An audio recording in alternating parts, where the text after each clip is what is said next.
Right ఇక bulletin breaking news చూస్తున్నాం. Qatar నుంచి భారత్ కు శివాలిక్ నౌక మరి కాసేపట్లో చేరుకోబోతోంది. సుమారు 54 టన్నుల ఎల్పీజీతో ఈ నౌక భారత్ కు అతి సమీపంలోకి వచ్చేసింది. ఖతార్ నుంచి హర్మోజ్ జలసంధి దాటి నేరుగా గుజరాత్ లో కచ్ ఎయిర్పోర్ట్ కు రాబోతోంది.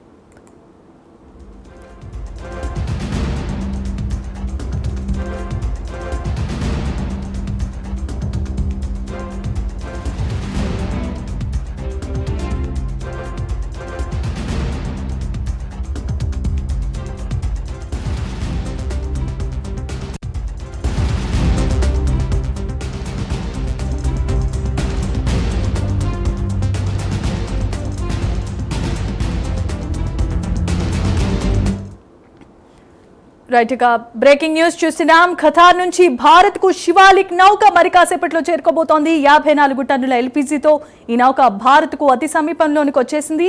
ఖతార్ నుంచి హర్మూజ్ జలసంధి దాటి నేరుగా గుజరాత్ లో కచ్ పోర్టుకు రాబోతోంది. ఇదే అంశానికి సంబంధించిన మరిన్ని అప్డేట్స్ అందించడానికి మా ఇన్పుట్ ఎడిటర్ నరసింహారావు కూడా సిద్ధంగా ఉన్నారు. నరసింహారావు, చెప్పండి.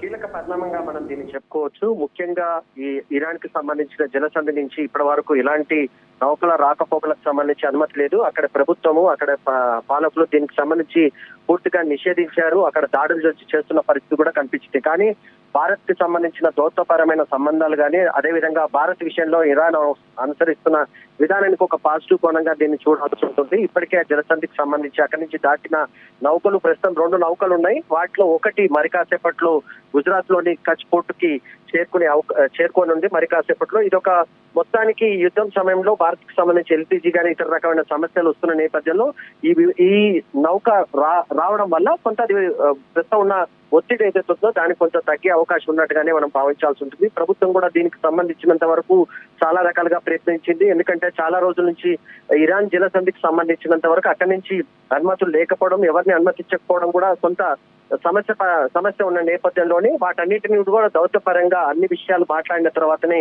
ఈ నిర్ణయం తీసుకొని అక్కడ పాలకులు, అక్కడ ప్రభుత్వాన్ని అధినేతలతో కూడా మాట్లాడిన తర్వాతనే అక్కడి నుంచి సేఫ్ గా అనుమతించారు. ఇంకొక నౌక కూడా ఉంది. ఆ నౌక రేపు ఇక్కడికి చేరుకునే అవకాశం ఉన్నట్టుగా తెలుస్తుంది. దీనికి సంబంధించినంత వరకు కేంద్ర ప్రభుత్వం ఇప్పటికే కేంద్ర విదేశాంగ శాఖ మంత్రి జయశంకర్ దీనికి సంబంధించిన వివిధ స్థాయిలో అధికారులతో మాట్లాడారు. ఎక్కడ ఎలాంటి ఇబ్బంది లేకుండా సేఫ్ గా ఇండియన్ కి రావడము, ఇండియా పోర్టుకు గుజరాత్ కి చేరుకోవడం అనేది ఒక కీలక అంశంగా దీన్ని చూడాల్సి ఉంటుంది. ఎక్కడంటే చాలా చోట్ల దాడులు జరిగే పరిస్థితి కనిపించింది. ఒకవైపు అమెరికా దాడులు చేస్తుంది, మరోవైపు ఇరాన్ కూడా దాడులు చేస్తున్న పరిస్థితి ఉన్న నేపథ్యంలో వీటన్నిటిని కూడా తట్టుకొని భారతదేశం దౌత్యపరంగా ఎలాంటి ఇబ్బందులు లేకుండానే నౌకను సేఫ్ గా ఇప్పుడు ఇక్కడ తీసుకొస్తున్న పరిస్థితి మనకు కనిపిస్తుంది. మరి కాసేపట్లోనే పోర్టుకు చేరుకునే అవకాశం ఉంది. ఇంకొక నౌక కూడా ఉంది. అది రేపు సాయంత్రానికి భారత్ కి చేరుకునే అవకాశం ఉన్నట్టుగా అధికారులు తెలుపుతున్నారు.